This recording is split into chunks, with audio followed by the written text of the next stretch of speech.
Meet Jackson Wells, polished, private, and painfully alone. As the founder of Seattle's largest bookstore chain, he's known for building an empire of stories while hiding from his own. But one gray afternoon, something unexpected stops him cold. On the sidewalk outside his flagship store, two little boys are drawing in chalk. One of their sketches shows a man in a business suit, his exact suit, standing beside the words, Mom, Max, Milo. Then, one of the boys says something that cracks Jackson's carefully guarded world wide open. Our mom said our dad used to sell books here. Suddenly, Jackson isn't just a CEO. He might be a father, and the woman he once loved may have left behind more than just memories. As he unravels the truth about Emily, the twin boys, and the secret she never got to tell him, Jackson is forced to ask himself a question he's never dared. Is it too late to be the father he never knew he was? Stay with us for a moving story of loss, rediscovery, and love that arrives when least expected. Don't forget to subscribe for more powerful tales that speak to the heart. Jackson Wells had always believed his life was a story written in black and white, structured, linear, controlled. At 46, he was the founder and CEO of Wells & Words, a nationally celebrated bookstore chain that had somehow resisted the digital tide. From the outside, Jackson was a triumph of American industriousness, a man of intellect, grit, and precise habits. But inside, he lived in grayscale. He walked the same route every afternoon from the downtown Seattle headquarters to his corner loft, a path lined with the same 3 coffee shops, a florist who always nodded politely, and a bookstore window that displayed his curated bestsellers. This routine grounded him, anchored him in a world that no longer held surprises. Or so he thought. That particular Thursday, clouds hung low over the city, the air thick with the scent of pending rain. Jackson turned the corner onto Pine Street when something unfamiliar caught his attention. Not the chaotic swirl of afternoon pedestrians, but color.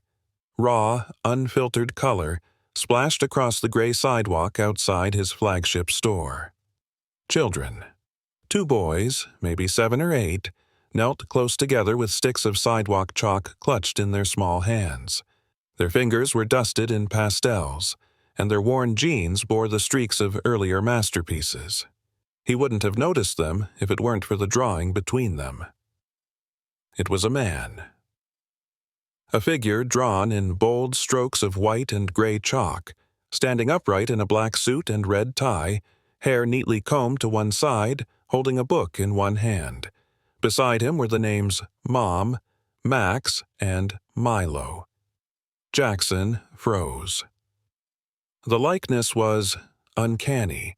The face bore his sharply angled jaw, the same high cheekbones, and unmistakably his piercing eyes, rendered in blue chalk with startling accuracy. The taller of the 2 boys, Max, looked up. His eyes were intelligent, direct, too mature for his age. "Hi," he said, dusting his hands on his shirt. "You're gonna smudge it." Jackson blinked, unsure what to say. He stepped back instinctively. "I'm sorry," he said quietly. "Did you draw this?" Max nodded. "Me and Milo. It's our mom's story." Milo, the quieter of the 2, offered a soft smile and pointed to the figure. "Mom says our dad used to dress like that. She said he was the best bookseller in all of Seattle." The words struck Jackson harder than he expected. He cleared his throat. "What's your mom's name?" "Emily Jensen," Max replied without hesitation. Then, with childlike pride, added, "She used to read us stories every night. She made voices for the characters." Jackson staggered back as if the wind had been knocked from him. Emily Jensen. The name unraveled something buried, something he'd spent years trying to forget. They had been together once, deeply, intensely, until it ended. And she had vanished. Before Jackson could ask another question, a woman emerged from the store entrance and called out, "Boys, let's go. Your aunt's waiting." Max and Milo began gathering their chalk. Milo, still clutching the blue stick, looked up one last time. "You have the same eyes," he said simply. The words lodged deep. Jackson didn't reply. He watched as they ran down the block, laughing, dodging puddles, their joy untouched by the weight they'd just left behind on the sidewalk. He turned back to the drawing. The colors were already dulling beneath the misting rain, but the image remained sharp in his mind. A man in a suit. Mom, Max, Milo. Emily Jensen, the woman who had once held his heart and disappeared with it. Jackson's mind raced, heart pounding with questions he hadn't asked himself in years. Could it be? Could these boys? No, it was too surreal, too late. And yet, something in the way Milo had looked at him made his carefully ordered world unravel, thread by thread. That night, Jackson sat in his quiet penthouse, lights dimmed, a glass of untouched scotch resting in his hand. He hadn't been able to shake their faces or the innocence in their words. Emily had a story she never told him, and somehow it had been written in chalk on a Seattle sidewalk. His phone buzzed with a calendar alert. Board meeting prep, 9 o'clock a.m. But for the first time in years, he silenced it. Tomorrow, he would not return to the office by habit. Tomorrow, he would find out what happened to Emily Jensen. And maybe, just maybe, learn what had become of the part of his life he never knew he left behind. The next morning, Jackson Wells found himself walking through neighborhoods he hadn't stepped foot in for nearly 2 decades. The sun broke gently over Seattle, glinting off damp sidewalks as the early stirrings of city life stirred around him. But he didn't notice. His thoughts were fixed on a name, Emily Jensen, and 2 small boys who had drawn his face in chalk with haunting precision. The memory of Max's voice lingered. She said he was the best bookseller in all of Seattle. And Milo's words, quiet but unforgettable, "You have the same eyes." Jackson had tried to rationalize it. Coincidence. Imagination.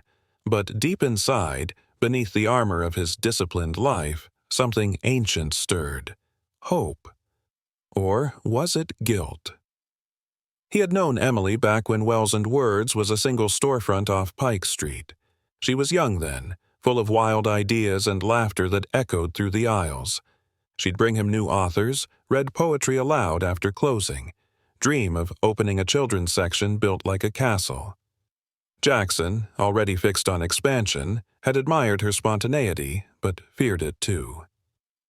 And then, one day, she left. He never chased her. But now, with the memory of Max and Milo's chalk art still fresh in his mind, Jackson couldn't ignore the ache blooming in his chest. He stopped at the small bookstore annex where he'd last seen the boys and asked the clerk at the register, a kind-eyed woman with silver hair and a no-nonsense manner. "Excuse me, do you know 2 boys, Max and Milo? They were drawing outside yesterday." She studied him warily. "They come by sometimes. Sweet kids. Why?" I used to know their mother," Jackson replied, voice measured but weighed down. "Emily Jensen." At that, her expression shifted. Sadness flickered behind her eyes. "Emily passed.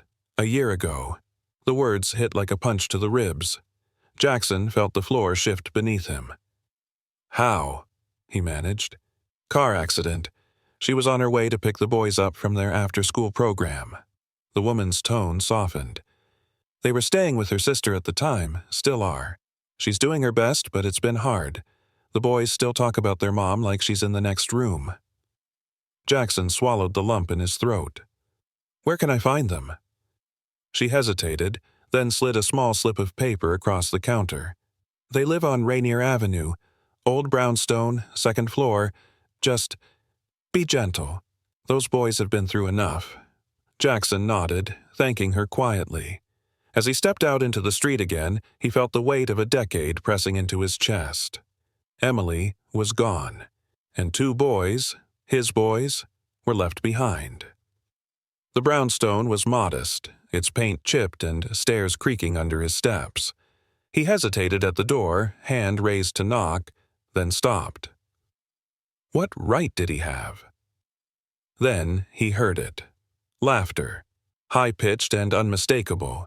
He peeked through the stairwell window and saw them.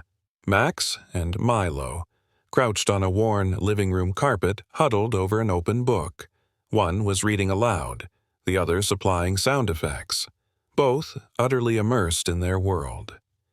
A woman in her 30s appeared behind them, thinner than Emily, but with the same sharp jawline. Her hair was tied in a messy bun, and exhaustion clung to her features like a shadow. This had to be the aunt. Jackson knocked. She answered with cautious eyes. "Yes? Hi, my name is Jackson Wells. I believe I knew your sister, Emily." Her eyes widened. "You're Jackson?" Her voice caught somewhere between disbelief and guarded anger. "Yes," he said quietly. "I didn't know about any of it, not until yesterday." She crossed her arms. "You mean you didn't know you had sons?" Sons. The word carved something open in him. "I didn't," he admitted. "Not until I saw them, drawing on the sidewalk. One of them mentioned her name, and then I saw their eyes." The aunt, Carla, as he'd later learn, studied him with a mix of wariness and recognition. "Emily wrote to you.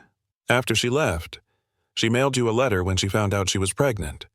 Jackson shook his head slowly. "I never got it." Carla sighed. "Figures. She thought maybe you'd moved on, didn't want the responsibility. She was heartbroken. But she made it work. Those boys are her world." Jackson looked past her at the twins. "They're incredible." She glanced back at them too, softening just a little. "Yeah, they are." "I'd like to talk to them," Jackson said. "Just talk." Carla hesitated, then nodded slowly. "But on my terms." "Of course." She opened the door wider. "Max, Milo, there's someone here to meet you." The boys turned. For a moment they stared, and Jackson saw the recognition flash in their eyes. Max tilted his head. "It's the man from the chalk." Jackson knelt down, heart pounding. "Hi, I'm Jackson."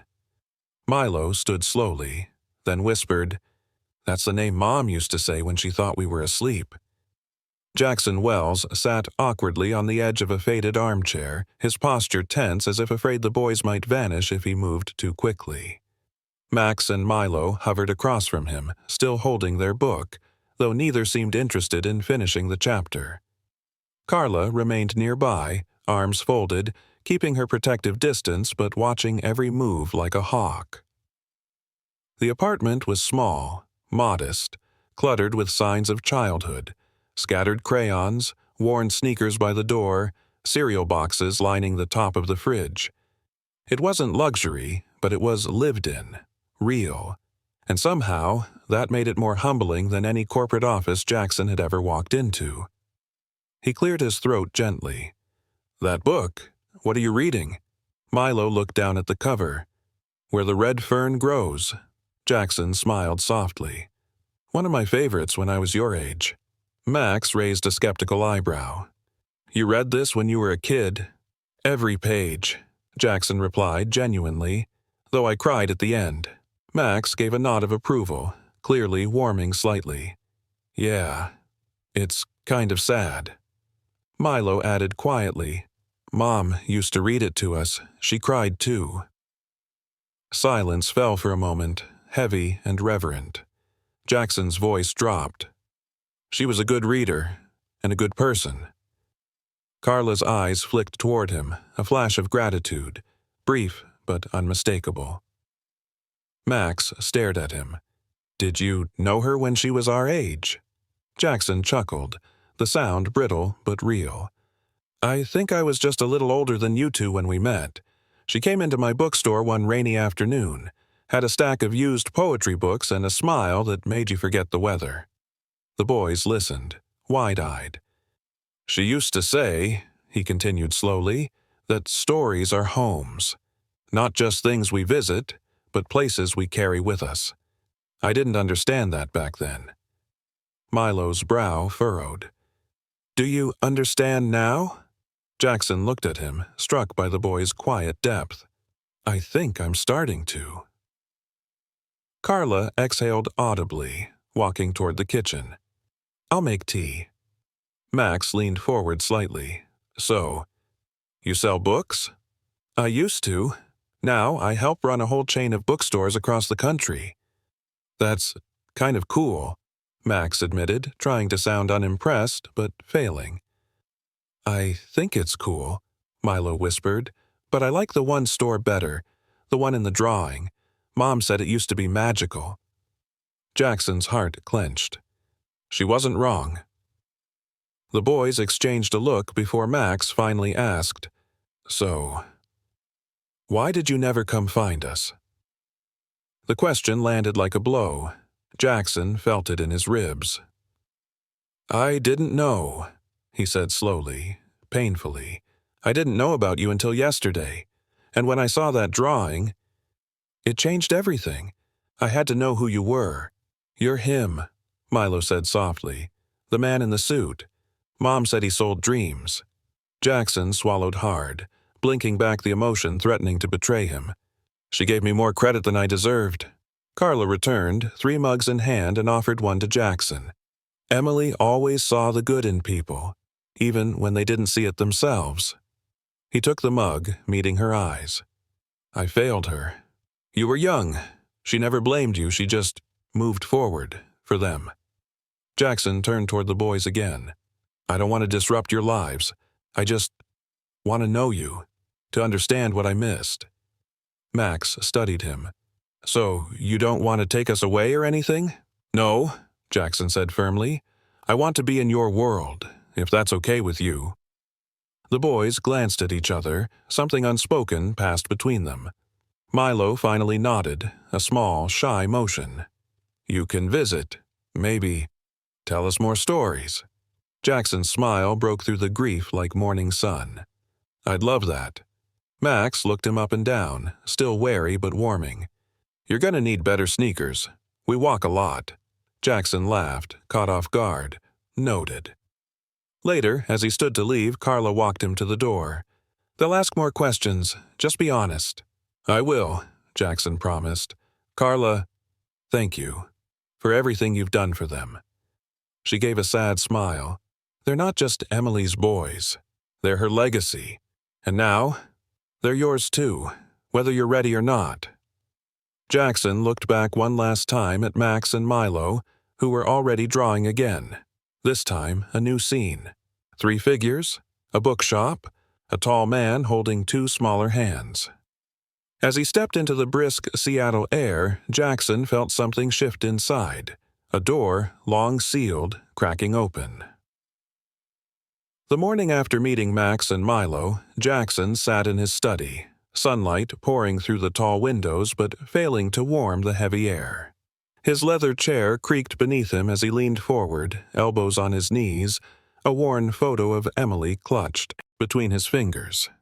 It had been tucked in the back of an old poetry collection he'd kept, her handwriting still elegant on the dedication page.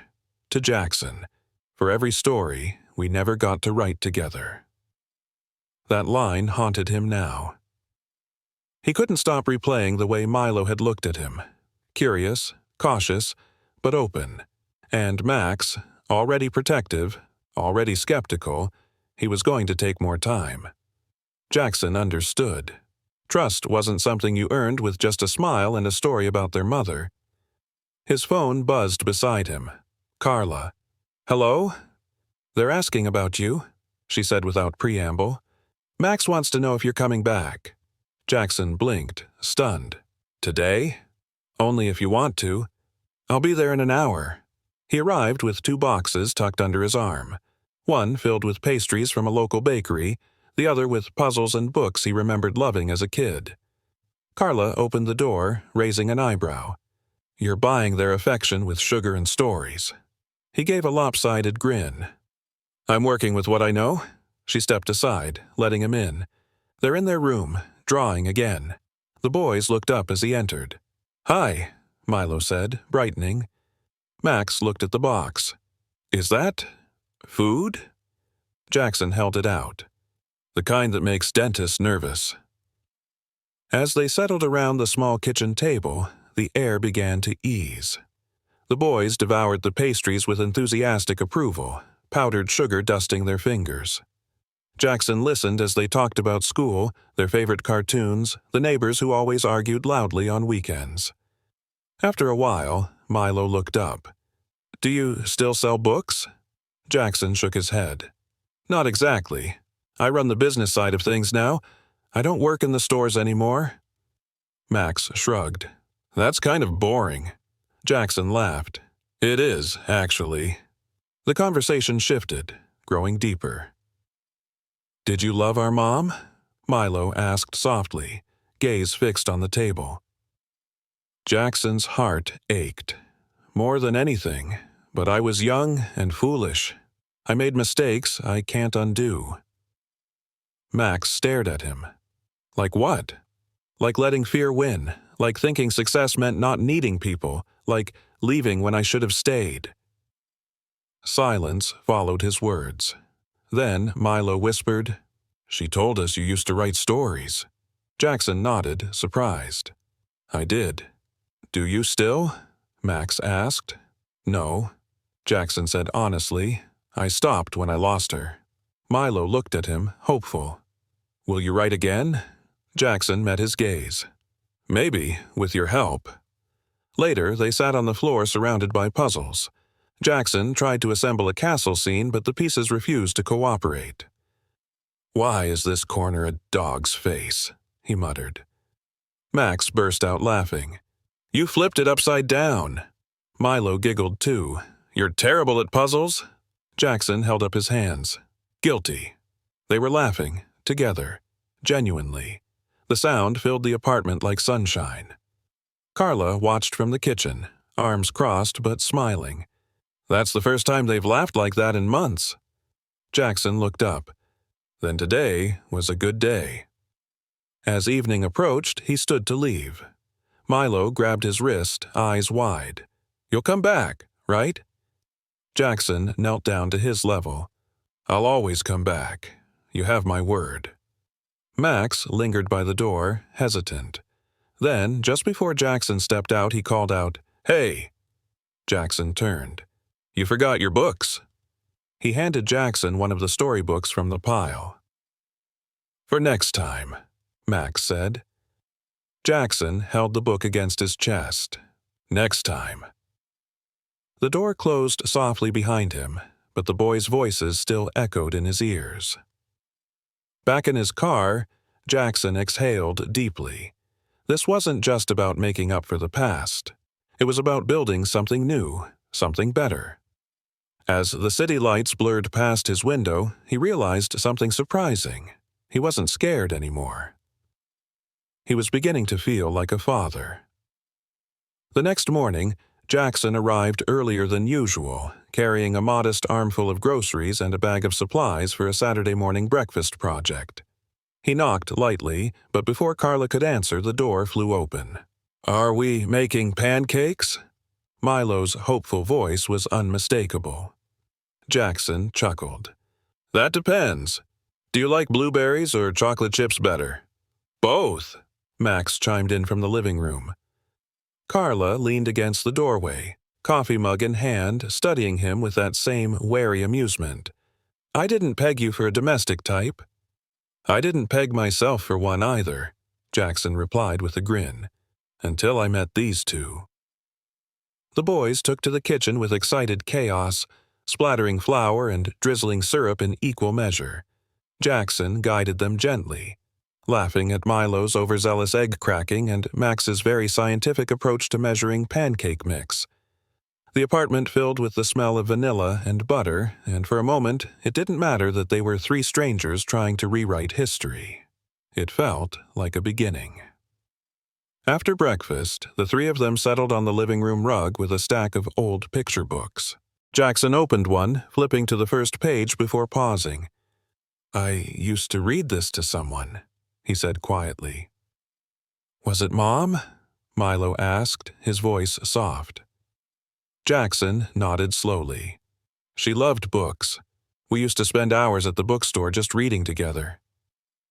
Max traced a finger over the page. "She said she used to work in one." "She did," Jackson said, smiling faintly. "She helped run the children's section. She always had glitter stuck to her hands from the craft table." Carla, sitting nearby with her phone, glanced up at the sound of Jackson's voice. There was something raw in it, unrehearsed, real. "Did you love her?" Max asked suddenly, his tone not accusatory but deeply curious. Jackson looked between the two boys. "More than anything, but I let fear and pride get in the way." Milo tilted his head. "Were you scared of us too?" The question struck deep. Jackson cleared his throat. "I didn't know about you. I didn't even know she—" His voice caught. "She never told me." "Why?" Max asked, furrowing his brow. "I don't know," Jackson said, his gaze distant. "I think she tried. I think I wasn't ready to hear it back then." Carla stood and stepped into the kitchen, giving them a moment.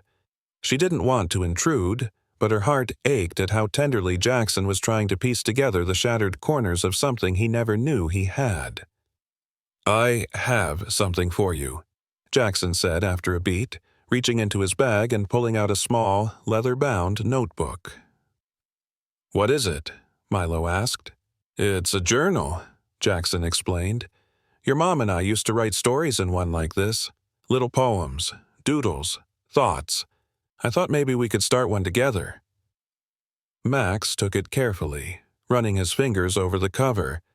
"Like a story we write?" "Exactly," Jackson said. "All three of us. A story about anything. Dragons, space, or maybe just us." Milo beamed. "Can we start today?" Jackson smiled, the weight in his chest lifting slightly. "We just did." That evening, after hours of playing, reading, and writing their first page, a silly adventure about two brothers who turned into pancakes and had to escape a syrup monster, Jackson stayed longer than he meant to. As the boys got ready for bed, Max pulled him aside. "Do you believe in second chances?" he asked, looking up at Jackson with steady eyes. "I have to," Jackson replied, "because that's what I'm hoping for." Max considered this. Then he nodded, almost imperceptibly. "Okay." When Jackson finally stepped outside, the night was cool and quiet. He stood for a long moment beneath the dim streetlight, watching the apartment windows glow with soft light. Something in him had changed, was changing. Back in his car, he pulled out the photo of Emily again, the one she'd given him on their last Christmas together. She was smiling, surrounded by books, her eyes full of stories still unwritten. "I'm here now," he whispered to the photo, his voice thick with emotion. "I'm here, Em. And this time, he intended to stay." The following week passed in a rhythm Jackson had never known he craved. Each day, he found himself counting the hours until he could leave work, drive across town, and knock on Carla's apartment door. Sometimes Max or Milo would beat him to it, flinging it open like a celebration was waiting on the other side. Jackson quickly learned that Max liked to quiz him on dinosaurs, while Milo preferred to surprise him with riddles and jokes he'd copied from a tattered library book. The laughter they shared wasn't loud. It was unpolished, honest, real.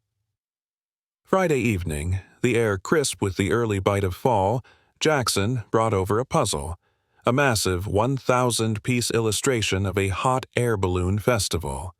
He'd remembered Emily once mentioning how the boys loved sky things, stars, kites, airplanes. Balloons felt just right. They spread out on the living room floor, bits of cardboard scattered across a worn rug. Carla watched from the kitchen, arms crossed but her face softer now. Every night, she'd seen Jackson try. He was patient, kind, even when the boys bickered over corners or Milo sneezed directly into the box. "Do you do this kind of thing a lot?" Carla finally asked, wiping her hands on a dish towel as she leaned against the doorway. "Puzzles? Not in years," Jackson replied, sliding two edge pieces together.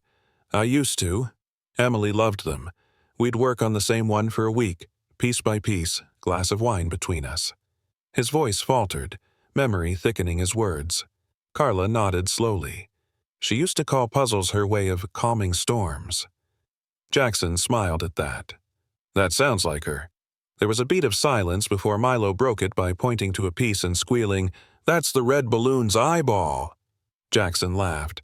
"I'm not sure balloons have eyeballs, bud." "This one does," Milo said with authority. "It's alive. It eats clouds." "Well, I stand corrected," Jackson said, holding up the piece like a trophy. They worked until the boys began to yawn, their heads drooping against Jackson's shoulder, as the puzzle remained half-finished but wholly enjoyed. Later, when the kids were brushing their teeth and Carla was folding laundry, Jackson stood at the small bookshelf in the hallway. A few children's books, old toys, and, tucked into the corner, a slim, faded leather binder. It caught his eye. He reached for it instinctively. "Emily's letters," Carla said quietly from behind him. Jackson turned, startled. "She wrote them after she moved here. Never mailed most of them. Just wrote. I found them in her things after the accident. I didn't know if I should give them to the boys." Jackson swallowed. "Can I read one?" Carla hesitated. "If you think you're ready." He nodded solemnly, then opened the cover and chose the one marked with a simple date. October 15th. Inside, her handwriting flowed with the same grace he remembered. Elegant, small loops, a voice frozen in ink. "Dear Jackson, today, Max told me he wants to be an astronaut. Milo says he wants to be a magician. I smiled because somehow those dreams feel like the two halves of you, always reaching for something bigger and always finding wonder in the impossible." His throat closed. "I wish things had ended differently. I wish I could have found the words to make you believe in us again. But sometimes the words don't come when we need them most. Sometimes we run out of time before we even realize the clock is ticking." Jackson closed the binder, breath shaky. "They deserve to know you," Carla said softly. She wanted that, even when she doubted herself, even when things got hard. Jackson looked up, eyes wet. "I didn't know. I didn't know they existed. I would have—" "I believe you," she said gently. "But it's not about what you would have done, Jackson. It's about what you do now." That night, he didn't drive straight home. He parked outside his old bookstore, closed and sold now, its windows dusty with time. Through the glass, he could still see faint outlines of where the shelves once stood. He imagined Emily there, leading story time, laughing at a customer's pun, smiling in a way that lit up the whole block. "I'm sorry," he whispered to the darkness. "I missed too much." But something had changed. He was done missing things. He was done being a chapter someone else had to write around. Tomorrow, he'd be back at Carla's. He'd help the boys with the puzzle, cook breakfast, maybe even build a birdhouse. He didn't know how to be a father, not yet, but he was learning, one piece at a time. And he wasn't going anywhere. The following Sunday morning dawned pale and chilly, but the warmth inside Carla's apartment made it feel like spring. The boys were already up, Max curled in a blanket on the couch, nose deep in a book about constellations, and Milo tugging insistently at Jackson's sleeve with a deck of Uno cards clutched in his hand. "Best of 3, and no cheating," Milo declared seriously. Jackson raised a hand. "Scout's honor. I haven't cheated at Uno since—" Well, actually, I've never played it. Both boys gasped in mock horror. You've never played Uno? Max blinked dramatically. How did you even survive childhood? Jackson laughed, settling on the floor between them. I guess I missed out. They played through breakfast, laughter mixing with the clink of cereal spoons and Carla's quiet humming in the kitchen. It felt ordinary in a way Jackson never realized he'd been longing for. Not boardrooms, not quarterly projections, just this.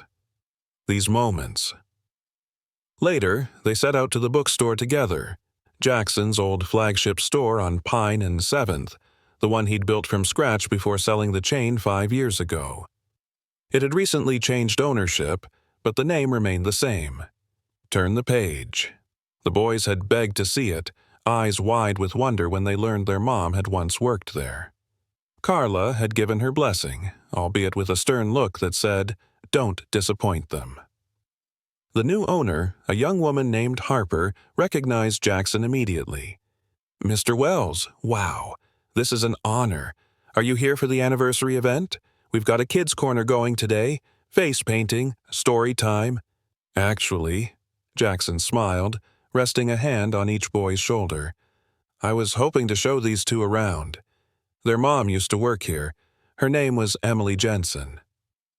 Harper's eyes softened. "I remember the name. She was before my time, but I've seen her photo in the back office. Come on, I'll give you the full tour." As they explored the aisles, Jackson watched the twins absorb everything. The smell of old pages, the soft hush of turning covers, the joy of discovery. Max found a book on galaxies and immediately begged to buy it. Milo gravitated toward a joke book with glow-in-the-dark lettering. In the children's section, Harper paused near a corkboard covered in community photos and flyers. "This was Emily's favorite spot, I think," she said, pointing to a small framed photo. A young woman, beaming, reading to a circle of wide-eyed kids. Jackson's breath caught. "That was her," he whispered, voice raw. "That's Emily." Max looked up. "She's smiling like she did when she made pancakes." Milo tilted his head. "Or when she used to sing in the car and forget the lyrics." Jackson crouched beside them. "She was really special. I didn't realize how special until it was too late." Both boys leaned in, instinctively pressing against his sides. It was the kind of quiet moment that didn't demand explanation. It just was. They stayed for story time, where Max volunteered to read the first page of his new Galaxy book to the group. Jackson listened, heart full as his son, read about constellations with proud clarity. Afterward, as they stepped outside, Milo glanced up at Jackson with that quiet, observant look he often wore. "Can I ask you something, Mr. Jackson?" "Anything," he replied without hesitation. Milo bit his lip, then spoke so softly Jackson had to bend down. "You look like the guy in our drawing, the one we chalked on the sidewalk." Jackson blinked. "You even wear the same jacket," Max added, tugging at the edge of Jackson's dark blazer. Jackson swallowed. "I remember that drawing. We drew it from what Mom told us," Milo said. "She said our dad was the best bookseller in Seattle." Max nodded solemnly. "She said he made stories come to life." The moment stretched like a fragile thread between them. Jackson inhaled shakily. "Boys, do you remember your mom ever talking about someone named Jackson?" The twins exchanged glances. "Yeah," Milo said after a pause. "She said it was your real name. She said she loved you once." "She also said," Max added carefully, "that sometimes people don't stay. Not because they don't care, but because they forget how." Jackson closed his eyes for a moment, heart aching. "I forgot a lot of things," he murmured, "but I'm trying to remember now. I'm trying to be here. Really be here." The boys looked at him, eyes searching for something. Recognition, forgiveness, belonging. Finally, Max asked quietly, "Are you Are you really our dad?" Jackson didn't answer with words. He knelt, opened his arms, and waited. The silence was brief. Then, two small bodies folded into him at once, arms wrapping around his neck, heads pressed against his shoulders. "I think you are," Milo whispered. Jackson clung to them, overwhelmed, not needing to say anything more. The world had shifted. He was no longer just a man passing through. He was their father. And that changed everything. The apartment was quiet that evening, the kind of stillness that wraps around you like a question waiting to be asked. Jackson stood in the hallway, staring at the door to the boys' shared bedroom. It had been a whirlwind of a day. Laughter in a bookstore, secrets surfacing with soft words, arms clinging tightly to his neck. But now, in the hush of night, the weight of it all truly settled in. He knocked lightly. "Come in," came Max's voice, a little muffled. The room was dim except for the soft glow of a nightlight shaped like a rocket ship. Max sat cross-legged on the bed, flipping through his Galaxy book. Milo lay curled under the covers, eyes wide open, staring at the ceiling as if it held all the answers to the universe. Jackson entered slowly. "Can I sit for a bit?" Milo nodded, shifting slightly to make space. Jackson sat on the edge of the bed, his presence cautious but warm. For a moment, no one spoke. Then Milo turned his head. "Mr. Jackson?" He smiled gently. "Just Jackson is fine." The boy hesitated. If Mom said you were our dad, why didn't you come sooner?" Jackson's breath caught in his throat. He looked down at his hands, calloused from years of holding books, building shelves, typing 1,000 emails, but suddenly feeling useless in the face of such innocent pain. "I didn't know," he said finally, his voice low. "Your mom, she never told me. We lost touch a long time ago, and I thought she'd moved on. I thought it was better that way." Milo studied him, his brow furrowed the way Emily's had when she was trying not to cry. Max chimed in softly from the other bed. "But you saw the drawing. You heard our names. Why did it take you so long to find us?" Jackson looked between them, raw honesty flooding his tone. "Because I was scared. Scared that I didn't deserve to be your father, that I'd missed too much, that maybe I wasn't wanted." Silence fell again, heavy but not harsh. Then Milo reached out, placing his small hand on Jackson's. "I wanted you," he said quietly. "Every night. I used to imagine you'd walk through the door, even if you didn't look like the picture in my head, even if you didn't know us yet." Jackson's heart fractured and stitched itself back together in the same moment. "I don't want to miss anything else," he said, voice trembling. "If you'll let me, I want to be here, not just today, always." Max rolled over and propped himself on one elbow. "Even when we're sick and annoying and fight over whose turn it is to feed the fish." "Especially then," Jackson said, laughing through the tears threatening his eyes. Milo's voice dropped to a whisper. What if she knew she wasn't going to stay long? Is that why she told us stories about you?" The question sliced deeper than any accusation. Jackson reached over and brushed a strand of hair from Milo's forehead. "I don't know," he admitted, "but I think maybe she wanted you to believe in the good in people, even the ones who make mistakes." He stood slowly, tucking the blanket around Milo with careful hands. Max turned off his reading light and slid under his covers without another word. But just before Jackson reached the door, he called out, "Do you think Mom would be okay with this?" Jackson paused, his hand on the doorframe, the memory of Emily's laugh lingering in his mind. "I think she hoped for it." And with that, he left them to sleep, their breathing softening into the quiet rhythm of children who, for the first time in a long while, felt safe. In the living room, Carla sat on the couch, arms crossed but not unkind. "Well?" she asked. Jackson sank onto the opposite armchair, the exhaustion catching up to him like a tide. "They asked if I'm really their dad." Carla raised an eyebrow. "And?" "I said nothing," he replied. "I just opened my arms." Her gaze softened. "That's probably the most honest answer you could have given." He ran a hand through his hair. "Carla, what happens now? There's no playbook for this. I'm barely holding it together." She leaned forward, resting her elbows on her knees. "You show up, again and again. You learn as you go. You ask for help when you need it. And you love them, consistently, not perfectly." Jackson swallowed hard. "And if I fail?" "You don't get to ask that," she said firmly.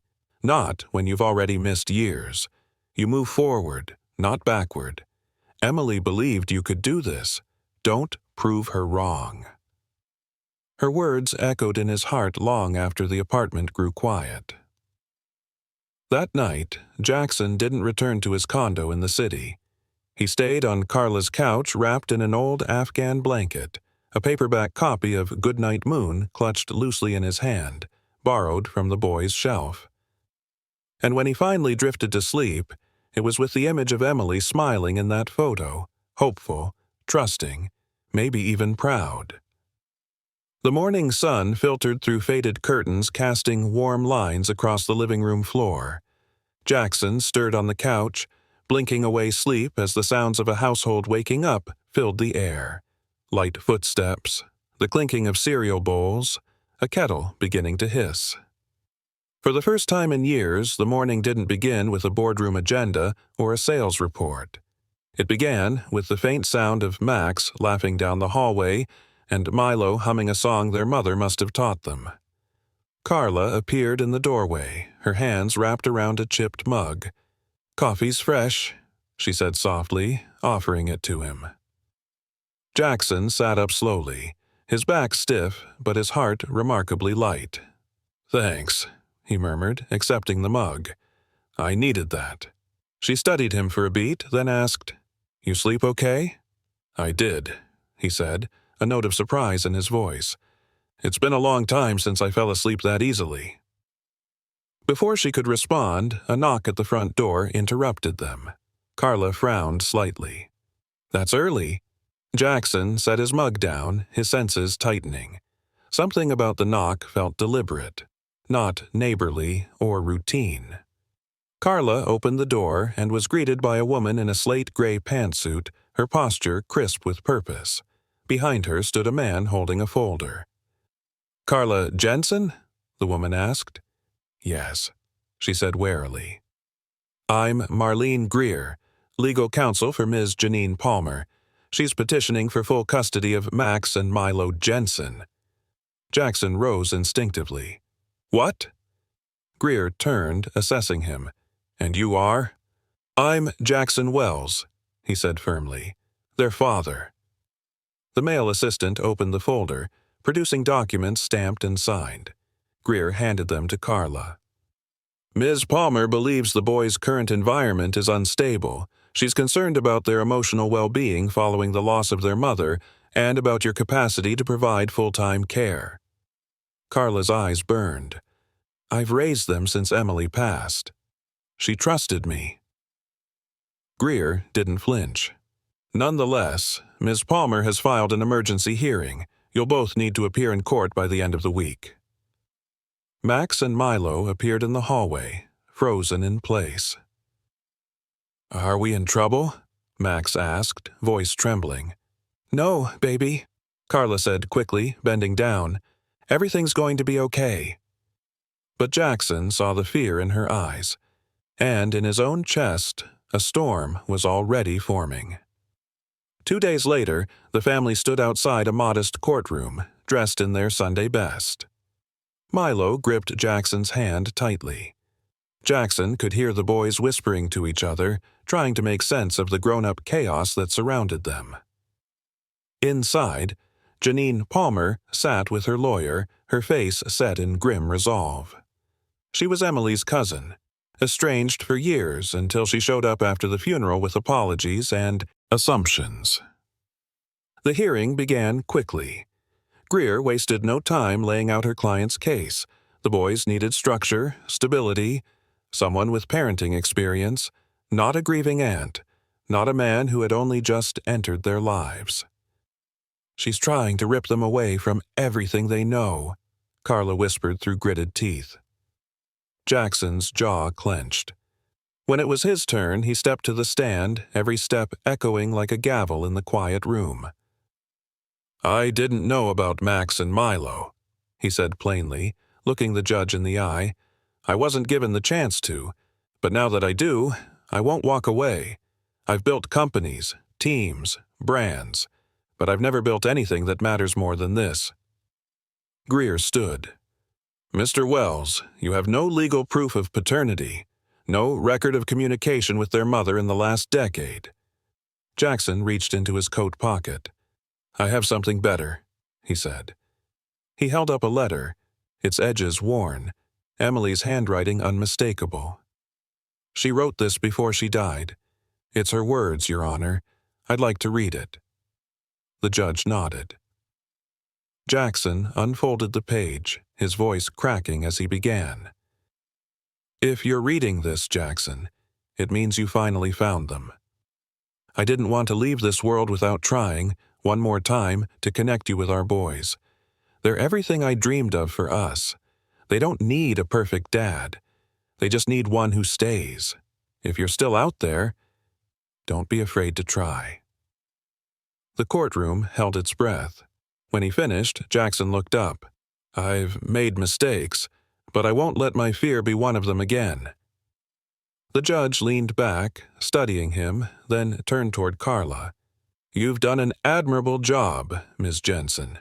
And you, Mr. Wells, your sincerity is clear, but family court does not operate on sentiment alone." She paused. "However, given the circumstances, and pending confirmation of paternity and home evaluation, I am granting temporary joint custody to Mr. Wells and Miss Jensen. Miss Palmer's petition is denied." Janine's face darkened. Carla clutched her chest in relief. Jackson looked down at the boys, who smiled through teary eyes. Max whispered, "Does this mean you're really our dad now?" Jackson knelt beside them. "It means I get the chance to prove it." Milo threw his arms around him without hesitation. "Good, 'cause we already drew a picture for you at school. It has your name on it." And as they walked out of the courtroom hand in hand, Jackson knew this wasn't an ending. It was the beginning of a promise, and the family he never knew he could still have.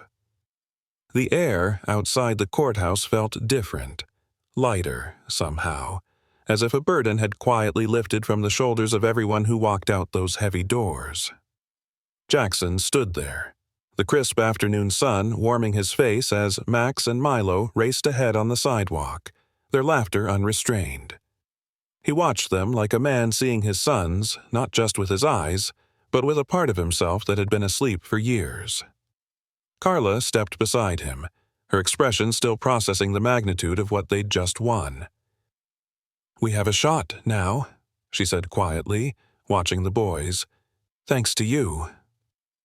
Jackson shook his head. "Thanks to Emily," he murmured. "She believed I could do this, even when I didn't."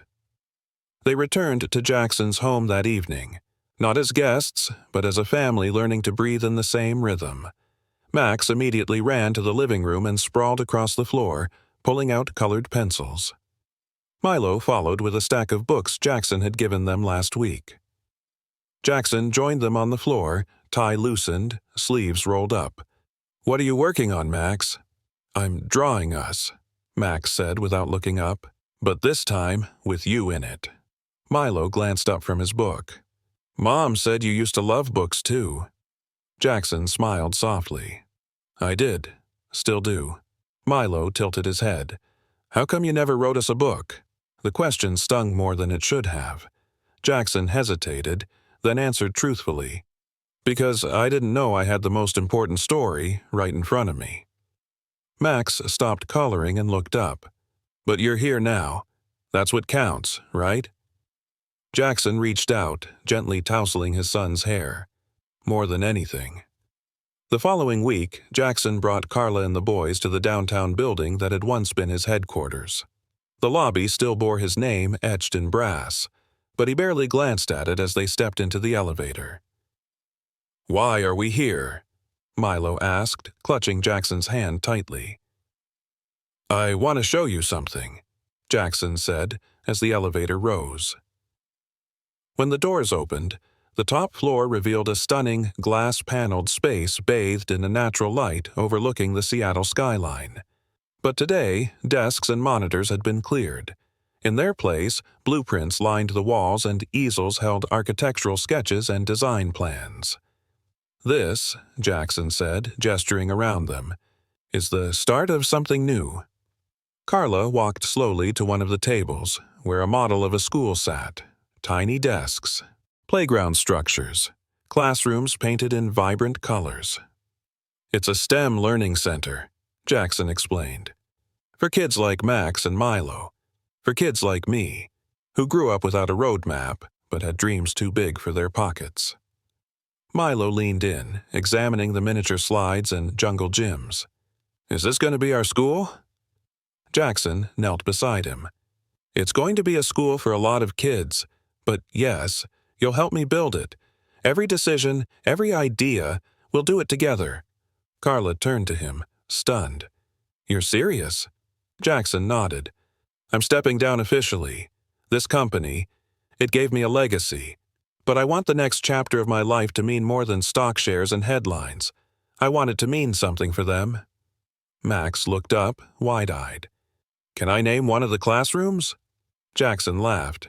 "You can name two." Later that night, the boys were tucked in, Milo snoring softly, Max curled up with a drawing pad resting on his chest. Jackson lingered at the door, reluctant to let go of the piece that hung in the room like moonlight. In the hallway, Carla waited. She handed him a letter. "What's this?" he asked. "It came yesterday, from Emily's lawyer. I hadn't opened it, until now." Jackson unfolded the paper carefully. It was another letter, from Emily, written months before her death.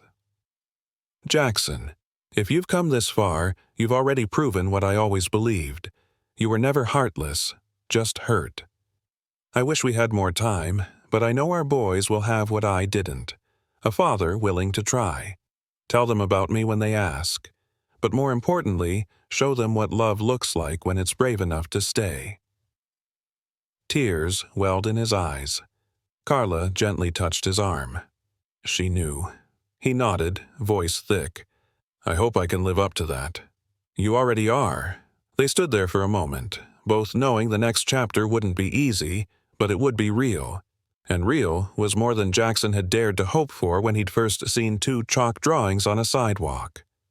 He turned, gaze resting on the closed door of the boys' room. "Tomorrow," he said, "we start building." It had been 3 weeks since the court granted Jackson full guardianship of Max and Milo. Life had found a new rhythm, not perfect, not always smooth, but real. And for the first time in his adult life, Jackson woke up with something more powerful than ambition or routine. He woke up with purpose. Morning light streamed through the kitchen windows as he poured cereal into 2 mismatched bowls. Max and Milo sat at the table arguing over who had the better dinosaur impression. "I'm telling you," Max insisted, his spoon raised like a gavel, "T-Rexes couldn't clap." "That's because they didn't need to," Milo countered. "They just roared and scared everything away." Jackson chuckled as he placed the bowls down in front of them. "I vote for the one who finishes breakfast first." The boys immediately dove into their food, laughter echoing in the sunlit kitchen. Jackson stood there for a moment, quietly absorbing the scene. No boardroom, no bestseller list, no keynote address had ever made him feel this full. Later that day, while Max and Milo worked on a cardboard spaceship in the living room, Jackson sat on the floor beside them, sorting through a box of Emily's things Carla had brought over. At the bottom of the box, buried beneath old baby clothes and hand-labeled photo albums, he found another envelope, unopened. His name was written on the front in Emily's elegant handwriting, the ink slightly smudged. His hands trembled as he opened it. Jackson, if you find this, then the boys are with you. I hope they've found you kind. I hope they've reminded you how much wonder still lives in the world. They've saved me more times than I can count. Now it's your turn to be saved. Be patient with them. Be patient with yourself. Love doesn't have to be loud. Sometimes it's quiet, like turning down a page or kissing a scraped knee. And remember, you don't have to be the perfect father. You just have to show up.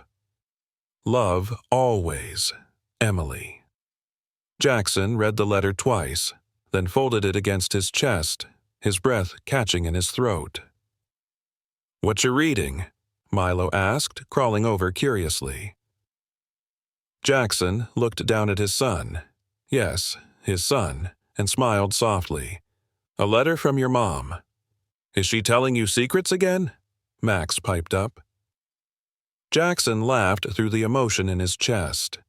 "She is, but the kind I'm allowed to share." He gathered both boys into his arms, holding them close, inhaling the scent of glue sticks and peanut butter. "She wanted you to know she loves you, and she's proud of you."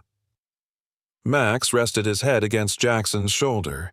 "Do you think she knows we're okay?" Jackson's voice cracked as he whispered, "I think she knows everything she needed to know." Later that week, the Wells Foundation launched officially. The inaugural project was the Emily Jensen Learning Center, its blueprint based on the boys' cardboard spaceship and Emily's scrapbook doodles. The opening was modest, held at a community park where the boys once drew chalk figures on the sidewalk. But the emotion in the air was anything but small. Carla, now the Foundation's Director of Education, welcomed a handful of neighborhood families and media. Local kids painted murals on wooden panels while Max and Milo proudly gave tours of their Idea Lab. Jackson, standing off to the side, watched them with misted eyes. "Remember when they didn't know who you were?" Carla asked gently. "I remember when I didn't know who I was," Jackson replied.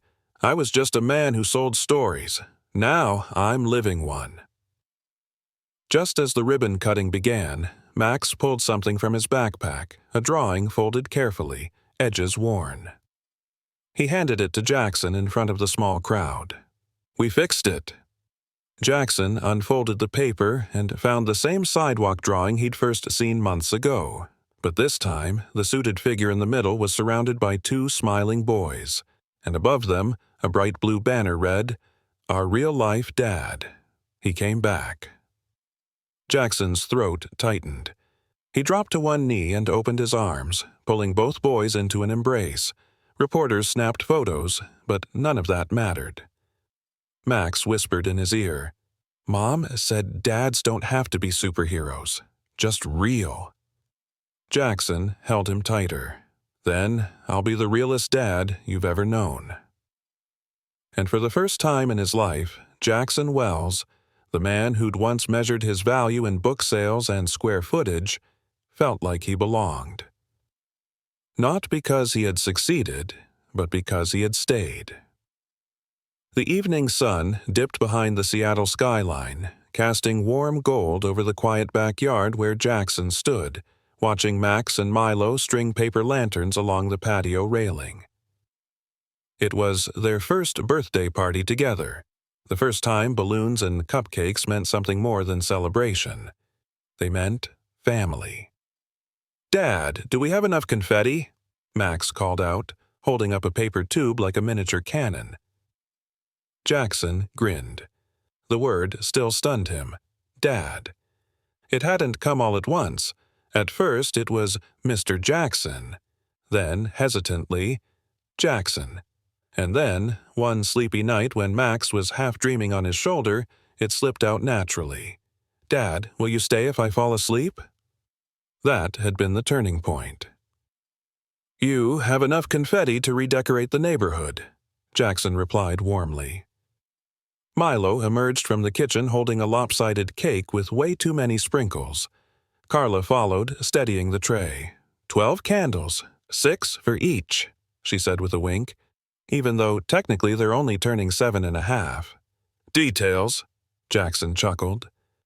As guests began arriving, neighbors, volunteers from the center, and even a few authors who'd once idolized the reclusive bookstore magnate, the backyard hummed with warmth and laughter. It wasn't elegant or extravagant, but it was real. Jackson couldn't remember the last time something felt this genuine. The boys led a group of kids in a chaotic game of tag while Jackson walked over to the edge of the yard, where a mural had just been completed on the back wall of the house. It showed Max and Milo in cartoon style, holding books and wearing capes. Between them stood Emily, drawn from memory, smiling with arms outstretched, and next to her was Jackson, hair a bit wild, shirt untucked, but with a look in his eyes that captured everything: redemption, joy, and the quiet ache of missing time. Carla joined him, handing him a slice of cake. "You did it, you know." He looked at her curiously. "Did what?" "You became the story she hoped you would be." Jackson's eyes softened as he took in the mural again. "I'm just trying to be the kind of dad I needed growing up. She would have been proud." He nodded slowly. "Some days I still look for her in the crowd. At school plays, at bedtime. Part of me keeps thinking she'll walk in and ask if I remembered to pack their lunches." Carla laid a gentle hand on his arm. "And in some ways, she did." Just then, a burst of giggles broke the moment. Max and Milo ran up, breathless and bright-eyed. "Dad," Milo said, tugging his sleeve. "It's almost time." Jackson knelt. "For what?" Max produced the paper confetti cannon and raised his eyebrows. "For the wish." They gathered around the cake. Carla lit the candles, the flames flickering gently in the breeze. The boys squeezed their eyes shut for a moment, whispering something neither Jackson nor Carla could hear. Then they blew out the candles in unison, and a cheer went up from the crowd. The confetti exploded, a soft cloud of shimmering color raining down over everyone. After the cake was sliced and most guests had drifted home, Jackson found the boys sitting quietly under the backyard treehouse, their legs swinging in sync. He joined them, sitting cross-legged in the grass. "So, what did you wish for?" Milo leaned against him. "We wished you'd stay." "I'm not going anywhere," Jackson said, his voice thick with emotion. Max smiled. "Good, 'cause we started drawing our new picture." "Oh yeah?" Jackson asked. Milo ran inside and returned with a bowie, folded page. Jackson unfolded it carefully. This one was more detailed than the Sidewalk sketches from before. It showed a bookshelf-lined living room, 3 stick figures holding hands beneath a ceiling strung with paper lanterns. Above it, in bold red crayon, were the words, "Our real-life dad." He came back. He stayed. Jackson couldn't speak. He simply reached out and hugged them both, pressing his face into their tangled hair. Later that night, after tucking them into bed and promising, again, that he'd be there in the morning, Jackson stood by the window, holding the drawing. He didn't hear Carla enter until she spoke softly behind him. "You planning to hang that?" He nodded. "Right over the cash register in the store. It's the most important thing I've ever owned." "You've changed." Jackson turned toward her. "No," he said with quiet certainty. "I just finally came home." Outside, the lanterns still swayed gently in the night breeze, glowing softly, each one a flickering symbol of something he'd never dared hope for. Family, love, forgiveness. And in the center of it all, 2 boys who gave him back his heart.